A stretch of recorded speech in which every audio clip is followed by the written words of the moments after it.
Hello and welcome to Dynamic IAS. Today we will discuss about a newly formed security alliance AUKUS. The mode of discussion would be Hindi as well as English. So let us start with AUKUS. What is AUKUS? देखिए जो AUKUS acromion है, अगर आप उसको तोड़ोगे तो it means Australia, UK and US. So क्या है ये AUKUS? AUKUS is a trilateral security partnership, मतलब तीन कंट्रीज के बीच में पार्टनरशिप है। किस किस के बीच में? USA, UK and Australia. ठीक है, क्या कहता है ये सिक्योरिटी पार्टनरशिप? ये फैसिलिटेट करता है nuclear powered submarines to Australia. Australia को न्यूक्लियर, देखो सबसे पहले आपको पता होना चाहिए there is a nuclear powered and nuclear armed. Nuclear armed, दोनों में फर्क है। Nuclear powered means the submarine will have nuclear reactors to generate power or you can say electricity for the submarine। और न्यूक्लियर आर्म्ड का मतलब क्या होता है कि उसके अंदर न्यूक्लियर हथियार हैं, बॉम्ब्स हैं, जो कि मतलब जरूरत पड़ने पर उनका इस्तेमाल किया जा सकता है। सो न्यूक्लियर पावर्ड सबमरीन मतलब वो सबमरीन जो न्यूक्लियर रिएक्टर से अपनी इलेक्ट्रिसिटी लेती है और उससे अपने आप को सरवाइव करवा पाते हैं। और उसकी एक और खास बात यह है कि न्यूक्लियर पावर्ड सबमरीन्स जो है उनको बार बार रिफ्यूलिंग के लिए सरफेस पे नहीं आना पड़ता। अभी तक ऑस्ट्रेलिया के पास कोई भी न्यूक्लियर पावर्ड सबमरीन नहीं थी। अभी ये जो टेक्नोलॉजी है ये दोनों कंट्रीज मिलके इसको ट्रांसफर करने वाले हैं। क्यों करने वाले हैं? ये भी उनका कोई ना कोई तो मोटिव रहा होगा, क्योंकि हर कोई कंट्री इस टाइप की टेक्नोलॉजी जिसके पास है वो तो उसको बेचता है। लेकिन कई बार स्ट्रेटेजिक और पॉलिटिकल इश्यूज की वजह से ये टेक्नोलॉजीज बिना पैसे की भी ट्रांसफर की जा सकती हैं। ठीक है, तो आइए स्टार्ट करते हैं। So why AUKUS is formed?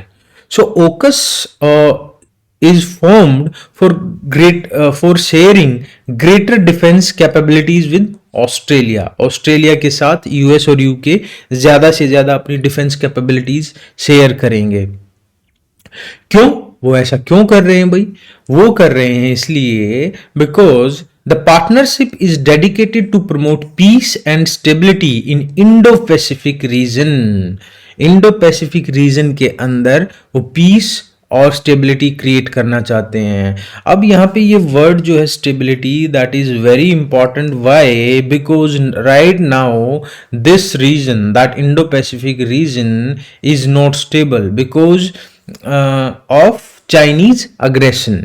China जो है काफी अग्रेसिवली अपनी पॉलिसीज वहां पे इम्प्लीमेंट कर रहा है। आप देखोगे हर बॉर्डरिंग स्टेट के साथ चाइना का झगड़ा है, चाहे आप वियतनाम देख लो उधर, चाहे फिलीपींस देख लो, चाहे जापान देख लो, हर कंट्री के साथ स्पेसिफिकली मैरीटाइम डिस्प्यूट है उसका।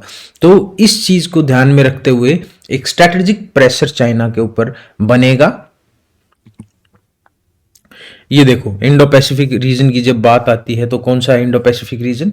This complete Pacific and this is Indian ocean, this complete area, ये इधर से लेके यहाँ यहाँ यहाँ यहाँ और ये वाला आपका वहाँ तक, उधर इस साइड फिर अमेरिका आ जाएगा, वहाँ तक नीचे की साइड अपना साउथ अमेरिका है।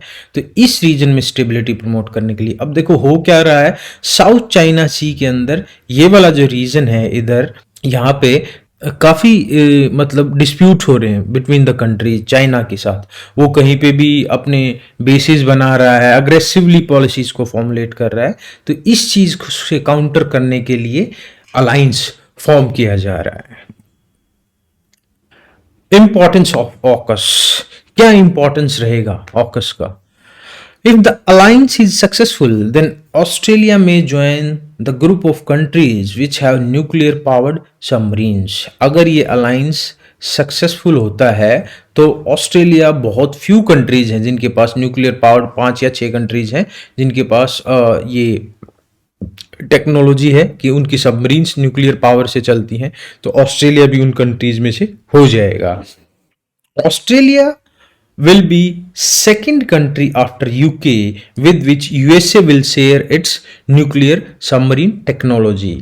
तो दुनिया का दूसरा देश होगा जिसके साथ अमेरिका अपनी न्यूक्लियर सबमरीन टेक्नोलॉजी शेयर कर रहा है। नेक्स्ट पॉइंट देखते हैं, Australia acquiring nuclear submarines will change the international defence politics in Indo Pacific reason. तो अभी मैंने आपको बता ही दिया इंडो पैसिफिक रीजन कौन सा है, उसके अंदर इंटरनेशनल डिफेंस पॉलिटिक्स बिल्कुल चेंज हो जाएगी। अभी देखो चाइना, अभी रिसेंटली न्यूज में आ रहा है चाइना जो ये प्रेशर है इसको फील करने लगा है। द रीजन बीइंग, हर कोई दुश्मन है उसका यहाँ पे इस रीजन के अंदर, स्पेसिफिकली साउथ चाइना सी और उधर जो जापान के साथ जो बॉर्डर लगता है वहाँ पे हर कोई, और ऊपर से अमेरिका भी प्रेशर बना रहा है। अभी ऑस्ट्रेलिया भी मतलब मैदान में उतर रहा है चाइना को काउंटर करने के लिए। तो इस तरीके से ये जो डिफेंस पॉलिटिक्स है इस एरिया की वो बदल रही है धीरे धीरे। ठीक है, next is Australia will play more robust role to counter China. Yes, यहां डायरेक्टली अभी तक ऑस्ट्रेलिया इतना रोल प्ले नहीं कर रहा था बिकॉज ऑस्ट्रेलिया मिलिट्रिकली इतना ज्यादा अग्रेसिव पॉलिसीज फॉलो नहीं करता है। Reason being Australia doesn't require army, उसके पास एक काफी strong you can say navy है, बट उसका कोई मतलब जियोग्राफिकल बॉर्डर फिजिकली नहीं लगता है, land border. Every countries almost you can say huge amount of budget is dedicated for military. India का भी देख लो आप, बहुत बड़ा जो बजट है वो डिफेंस के ऊपर खर्च होता है। अगर वही बजट हम शिक्षा स्वास्थ्य पे लगाएं तो बहुत आगे जा सकते हैं, but because of our geographical location and the neighbors we have got, we have to spend a lot upon defense budget. Okay, next UK will play a direct role in Indo-Pacific region। वो अब direct role play करेगा इस reason के अंदर, अभी तक वो ऐसा रोल नहीं प्ले कर रहा था। ठीक है, AUKUS कंप्लीमेंट्स many existing agreements such as 5i, intelligence cooperation initiative, ANZUS etc। मतलब क्या है इस पॉइंट का, ये पॉइंट ये कहता है कि ऑलरेडी जो सिक्योरिटी एग्रीमेंट्स हैं इन कंट्रीज के बीच में उनके साथ ये कॉन्फ्लिक्ट में नहीं है, बल्कि उनको क्या कर रहा है, कॉम्प्लीमेंट कर रहा है उनके साथ। जैसे कि ऑलरेडी एग्जिस्टिंग कौन सा है, 5i जो है एक सिक्योरिटी अलायंस है किस किस के बीच में, यूएसए, कनाडा, यूके, उसके बाद ऑस्ट्रेलिया एंड न्यूजीलैंड, ये 5 कंट्रीज के बीच में ये इंटेलिजेंस शेयरिंग का एग्रीमेंट है ऑलरेडी। ठीक है, ऐसे ही एंजस किसके बीच में है, ऑस्ट्रेलिया, न्यूजीलैंड एंड यूएसए। ठीक है, ये भी है। तो ये जो ऑलरेडी एग्जिस्टिंग एग्रीमेंट्स हैं उनके साथ कॉन्फ्लिक्ट में नहीं है, इनफैक्ट ये उनको कॉम्प्लीमेंट कर रहा है। ठीक है, that is why it is also important. अब मुद्दा ये आता है कि भाई इसकी वजह से कुछ कंसर्न भी होंगे। ठीक है, तो वो कंसर्न क्या क्या है उनको भी देख लेते हैं। तो सबसे पहला जो कंसर्न सामने आया वो क्या आया, ऑस्ट्रेलिया यूरोप रिलेशनशिप्स। अब ये क्या है भाई, उसका यूरोप के साथ क्या लेना देना है। एक्चुअली ऑस्ट्रेलिया पहले फ्रांस के साथ एक सबमरीन डील कर चुका था जिसके तहत वो लगभग 56 बिलियन यूरो की जो सबमरीन्स हैं फ्रांस से खरीद रहा था, और जैसे ही ऑकस डिक्लेयर होता है उसने ये डील कैंसिल कर दी। और अब वो बुरा तो मानेगा कि भाई उसका माल बिक रहा था, वो भी इतने बड़े स्केल पे। Not only with France, Australian relations can also have detrimental effects with Europe. Next point है चाइना। चाइना क्या कर रहा है, that is accusing the member states that it will start a arms race in the Indo-Pacific region। China ये कह रहा है कि अगर ये अलायंस आता है एग्जिस्टेंस में तो ये एक आर्म्स रेस स्टार्ट कर देगा इंडो पैसिफिक रीजन में। हर कंट्री हैविली इन्वेस्ट करेगा आर्मी के ऊपर, तो मतलब एक वही सिचुएशन आ सकती है जो कि कोल्ड वॉर के टाइम पे हुई थी। नेक्स्ट पॉइंट में हम यही बात करेंगे कि it may create a Cold War like situation where world will be divided into 2 groups led by China and USA। Cold War में कौन कौन लीड कर रहा था, one was Russia and another was USA. But right now a new power has came into existence, that is China. So it may create cold war like situation. Some neighboring countries like New Zealand, उसका अपना concern है.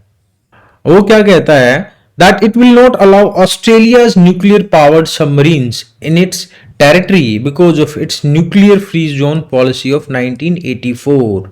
और New Zealand जो है उसने 1984 में एक policy बनाई थी जिसके तहत that it will not allow any nuclear powered or nuclear armed submarines in its territory, that is international waters, that is 12 न्यूटिकल miles. मतलब मान के चलो कोई भी देश है उसकी ये उसका मतलब फिजिकल ज्योग्राफी है और यहाँ से पानी स्टार्ट होता है तो लगभग 12 न्यूटिकल माइल्स तक उसका एरिया रहता है जिसको वो बोलते हैं क्या, इंटरनेशनल वाटर.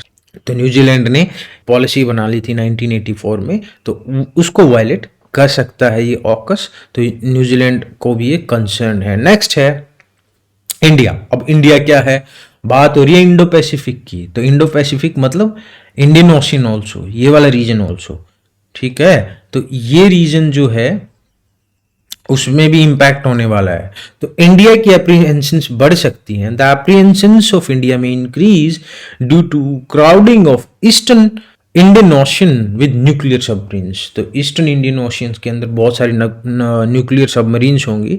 तो इंडिया की जो नेवी के ऊपर कहीं ना कहीं एक प्रेशर बढ़ेगा, अपनी सिक्योरिटी को ज़्यादा मतलब टाइट रखना पड़ेगा, ज़्यादा विजिलेंट रहना पड़ेगा. तो नेक्स्ट है ओकस एंड क्वाड.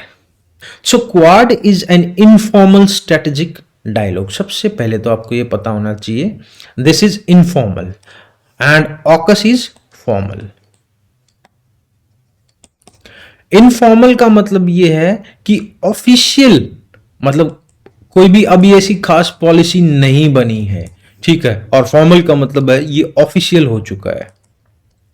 क्वाड में क्या है भाई, 4 कंट्रीज इकट्ठे हुए हैं और वो बोल रहे हैं कि भाई हम अगर ऐसा होगा तो ऐसा कर सकते हैं. लेकिन इन्होंने जो ऑकस है इन्होंने प्रॉपर्ली डॉक्यूमेंटेड एक पॉलिसी बना ली है. इनकी जो पॉलिसी है अभी तक कोई भी डॉक्यूमेंटेड पॉलिसी नहीं है. So AUKUS is a formal organisation and Quad is an informal organisation. तो क्वाड एक informal strategic you can say dialogue है. इनफैक्ट हम ऑर्गेनाइजेशन भी नहीं बोलेंगे इसको. With share objective to ensure free, open and prosperous Indo-Pacific region.